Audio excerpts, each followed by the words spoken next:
Today in this video, we will discuss about the 21 Lessons for the 21st Century by Yuval Noah Harari. The book. The author, Yuval Noah Harari, a professor at the Hebrew University of Jerusalem, is considered to be an influential historian of our time. His most famous writings include Sapiens, A Brief History of Humankind, Homo Deus, and the 21 Lessons for the 21st Century, in which the writer tries to answer philosophical questions about human happiness, suffering, pain, and well-being. His favorite topics in these books are based on the futuristic assumptions of human society that would transform greatly in the wake of revolution in the fields of biotechnology and infotechnology. Despite living in Israel with an ordinary background, who had once dreamt of sacrificing his life for the sake of the motherland, Harari soon realized his incompatibility with Judaism.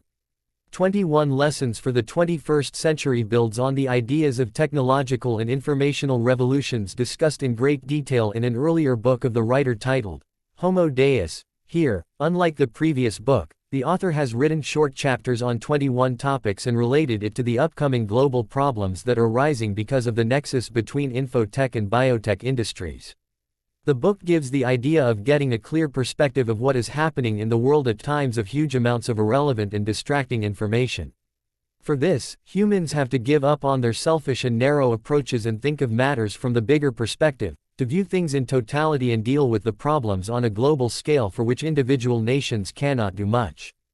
To make humans of the 21st century think for themselves, the author has focused more on the immediate political, social, economic, and technological issues while adopting a very critical, skeptical, and secular theoretical lens.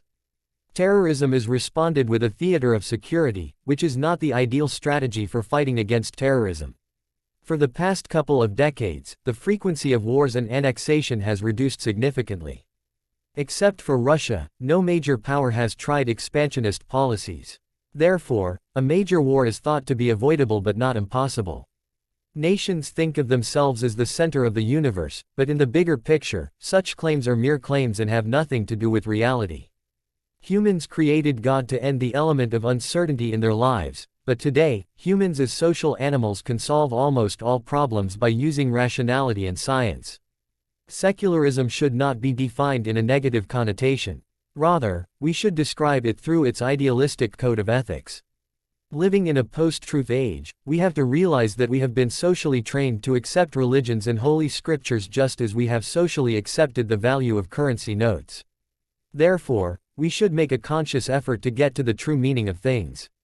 The digital dictatorship, shown in science fiction movies, is not the real representation of the advancement in the domain of artificial intelligence, because there is a clear difference between intelligence and consciousness.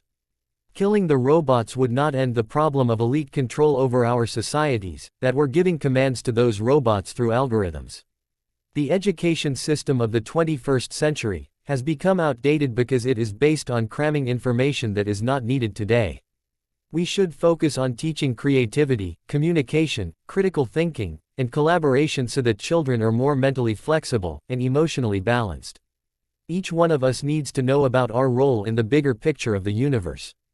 This task cannot be done through religious affiliation anymore, because religion is thought to be slavery, whereas doubt is a precondition of freedom. The only constant thing in life is suffering, so it is better to observe ourselves and the world around us so that we can understand things before they start getting manipulated by algorithms. Thank you for watching.